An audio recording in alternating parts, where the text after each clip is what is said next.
అదే RTV app వార్తల్ని క్షణాల్లో చదివే అవకాశం ఉంటుంది. ఒక న్యూస్ పేపర్, ఒక టెలివిజన్ ఛానల్ మీ చేతుల్లో ఎప్పుడూ ఉంటాయి. దోట మండలం టక్కోలు ఎక్స్ సర్పంచ్ కృష్ణారెడ్డి మనవి ఏమనగా టక్కోలు గ్రామ పంచాయతీ నుండి సుమారు ట్రాక్టర్లు ఇసుక అక్రమ రవాణా 150 ట్రాక్టర్ల వరకు తిరుగుతున్నవి.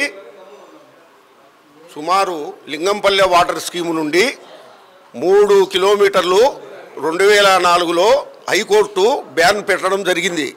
అయితే ప్రస్తుతము లింగంపల్లె వాటర్ స్కీముకు 1.5 కిలోమీటర్లోనే 8 అడుగులు గోతులు తవ్వి ఇసుక రవాణా అక్రమ రవాణా చేస్తున్నారు.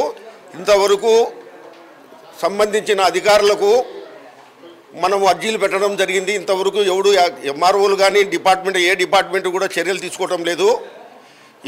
అదిగాక 10 సంవత్సరాల నుండి మా లింగంపల్లి నుంచి టక్కోలు వరకు భూములు కోతకు గురవుతున్నాయి.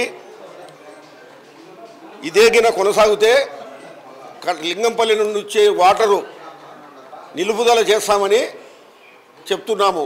తక్షణమే మున్సిపల్ కమిషనరు చర్య తీసుకొని ఇసుక అక్రమ రవాణా నిలుపుదల చేయడంతో మేము మా టక్కోలు నుంచి కడపకు వచ్చే వాటర్ మేము నిలుపుదల చేస్తామని హెచ్చరిస్తున్నాము.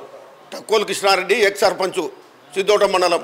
కడప నుంచి రాజకీయ నాయకులు అండదండలతో విచ్చలవిడిగా డిపార్ట్మెంటల్కు ఫోన్లు చేసి చెప్పి పట్టుకోనుకుండా జరుగుతున్నది. కావున డిపార్ట్మెంటల్ దీని మీద తగిన చర్య తీసుకొని అడ్డుకట్ట వేయాల్సిందిగా మనవి చేస్తున్నాము. మరిన్ని వీడియోస్ కోసం ఛానల్ ని సబ్స్క్రైబ్ చేయండి. లేటెస్ట్ అప్డేట్స్ కోసం వాట్సాప్ ఛానల్ ని ఫాలో చేయండి. అండ్ లింక్ డిస్క్రిప్షన్ లో ఉంది.